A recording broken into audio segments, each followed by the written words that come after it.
And welcome to the biology class. I am your biology teacher Asmita, and today is the first lecture of your biology class. Now in this particular class we will start with your syllabus, there is no doubt about it, but before starting your first topic, let us try to understand what exactly the biology is. Now simply speaking, biology is the study of life. In the biology we are going to study life. By definition, first try to understand, after the simple meaning, let us try to understand what is the definition of biology and then go ahead. Now by definition, biology is the branch of science which deals with study of life.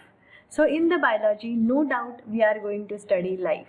Now when we consider life, here life means living things. We are going to study living things, and scientifically living things are called as organisms. Living organisms or simply organisms. So in the biology, we are going to study living organisms in details. Now first of all, before shifting to the living organisms, there are several things on earth. Agree? So as there are several things on earth, biologically first thing we need to do is that, as in the biology we are just going to study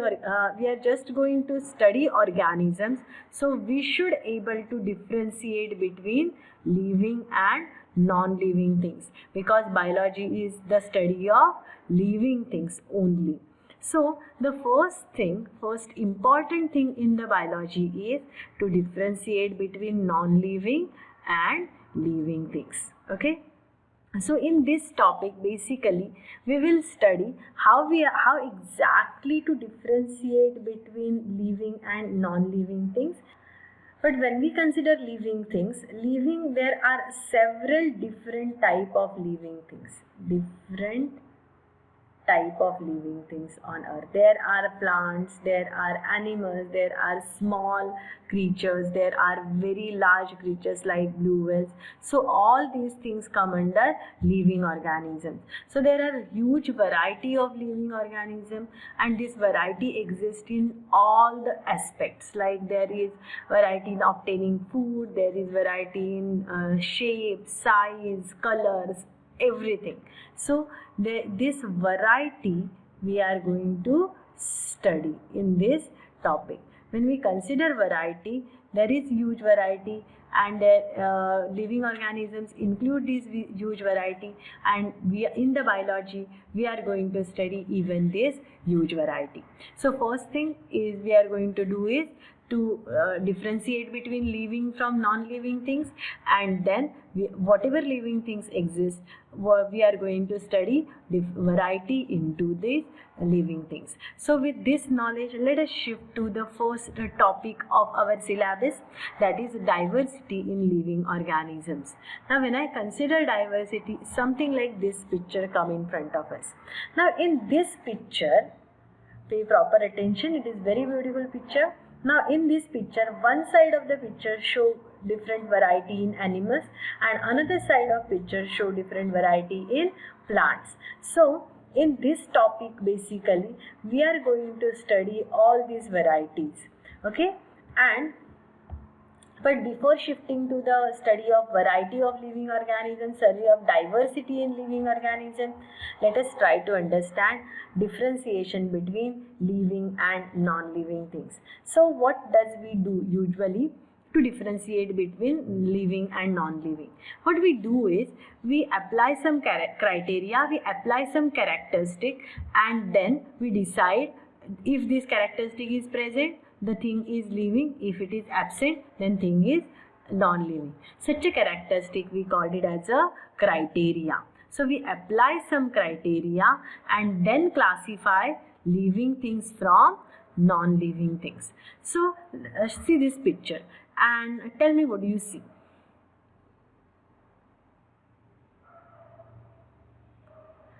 This is a very beautiful picture of which show living and non-living things. It is from primary school, but it is very interesting to understand living and non-living.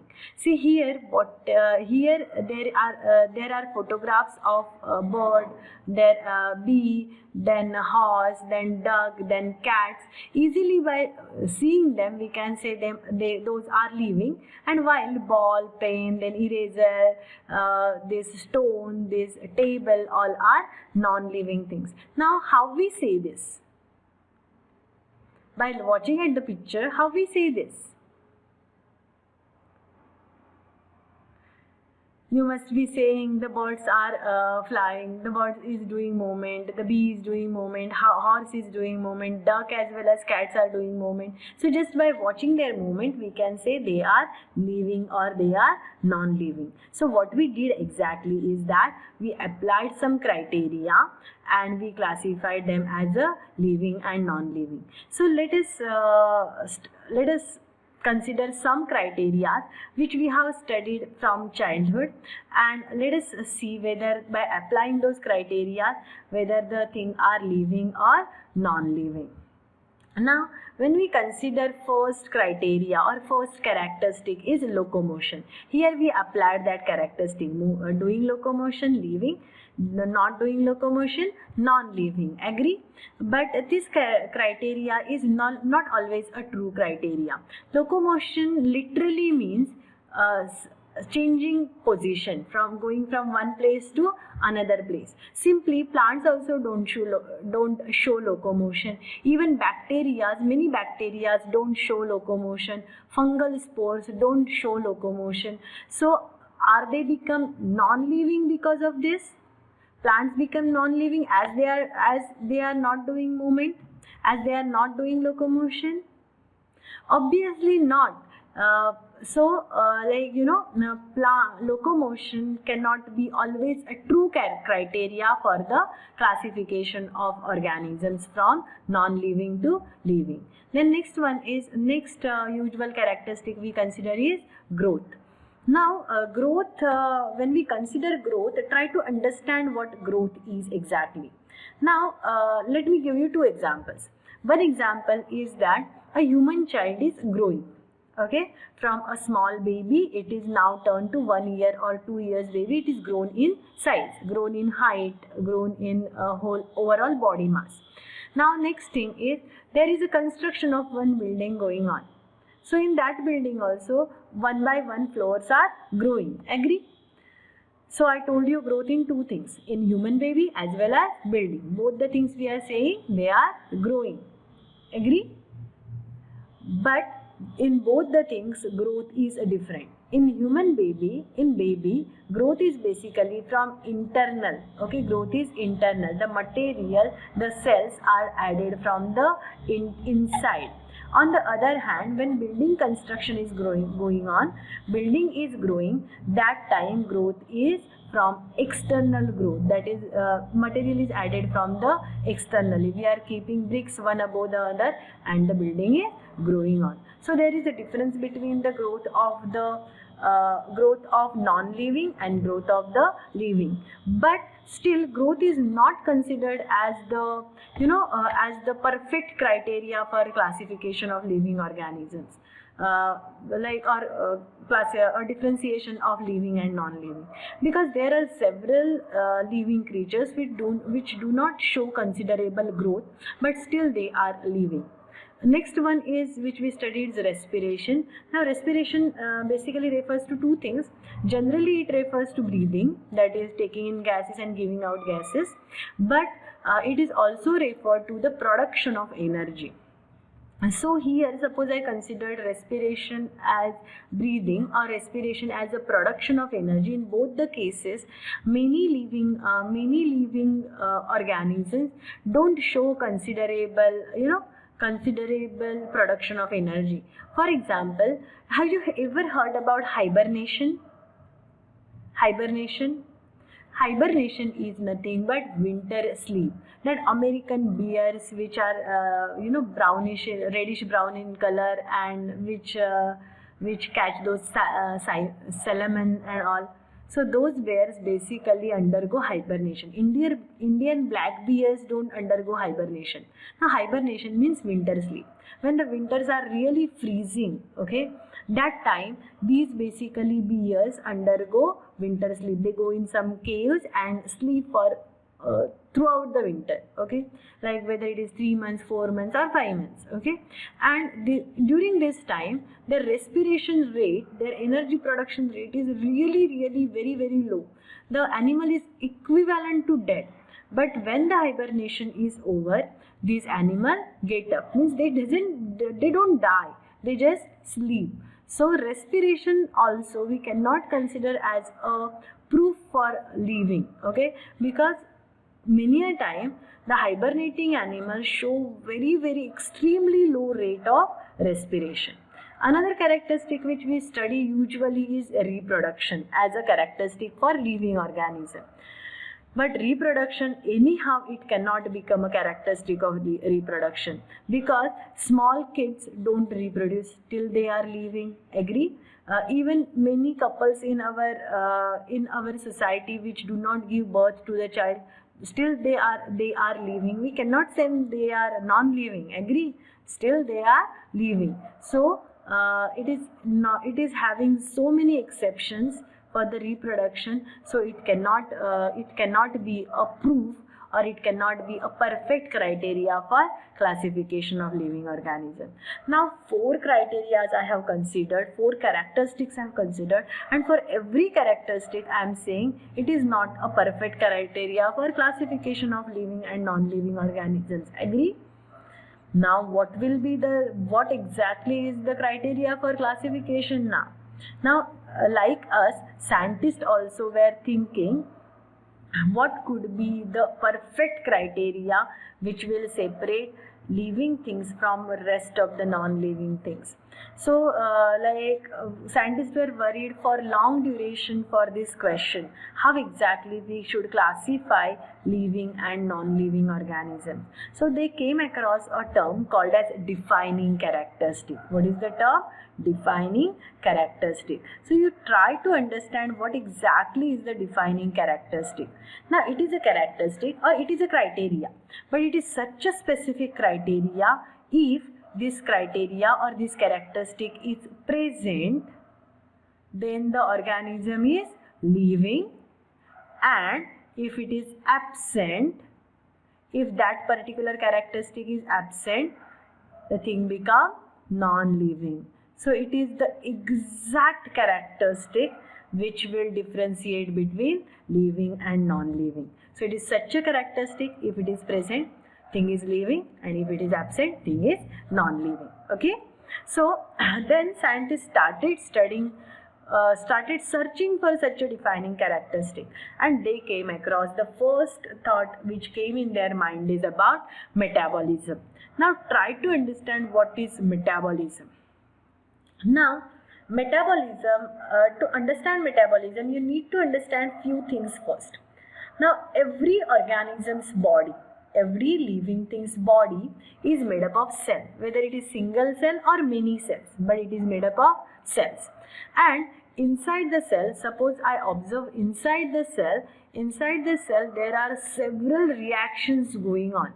Several chemical reactions are going on inside the cell. So all these reactions are together called as metabolism. See, try to understand whatever reactions taking place inside the cell, all these reactions are called as metabolism. So by definition, metabolism is nothing but sum total of all the reactions taking place inside the cell. Okay. Now, what kind of reactions taking place inside the cell? Remember, our body, every living organism's body is made up of cell, and inside the cell there are several reactions going on, several reactions taking place. So all these reactions together, sum total means what? All the reactions. Okay. Summation of the reaction, total of the reactions is called as the metabolism. Now when the reactions are observed inside the cell, it is found that there are 2 types of reactions taking place inside the cell. So metabolism is involving 2 types of reactions. One are called as catabolism and another are called as anabolism. Clear about it? Now catabolism are the breaking down reactions. Now try to understand what is breaking down reaction. Suppose this kind of long chain is there, long carbon chain is there. Suppose this bond is broken down. Okay, what will happen? One carbon will get separate and three will remain attached to one another. Agree? So this bond is broken down. So this kind of reactions, when in the reaction bond is broken down, that time the reaction is called as catabolism. Okay, and suppose there are like this separated carbons and the bond is formed between them, new bond is synthesized between them, then it will be anabolism. See, anabolism is formation or synthesis reaction and new bonds are synthesized, new bonds are formed in the reaction. So metabolism is the sum total of all the reactions taking place inside the cell. It involves two things. One is catabolism and another is anabolism. Catabolism, breaking down, okay, and anabolism, formation or synthesis of bonds. Clear about it? Now, initially scientists thought that this metabolism is the defining characteristic. It should be the defining characteristic. Someday scientists were thinking about it, and then when science became advanced, they realized that whatever reactions taking place inside the cell, even we can conduct them in a test tube. Okay, so this breaking down reactions as well as formation reactions I can conduct inside the test tube. So if metabolism is defining characteristic, then whatever test tube, inside the test tube when the reactions are going on, I should say that test tube become living, because defining characteristic if present living, if absent non-living. So now test tube become living. Can I say the test tube is living? No, I cannot say that. So metabolism alone cannot be a defining characteristic. So means, for example, respiration taking place inside the cell, it is basically metabolism. Okay, it is kind of catabolism. So it is metabolism, and when it is taking place inside the cell, it can be a defining characteristic. Inside the mitochondria, when it is taking place, it is a defining characteristic. But when it is taking place inside the test tube, it cannot be a defining characteristic. So scientists reached to the conclusion that metabolism alone cannot be a defining characteristic, but metabolism plus cellular organization, means either mitochondria, Golgi complex, nucleus, when the reactions are taking place inside the cellular organization, then it can become defining characteristic. Clear about it? So we found first defining characteristic, metabolism plus cellular organization. Now let us try and understand the second defining characteristic.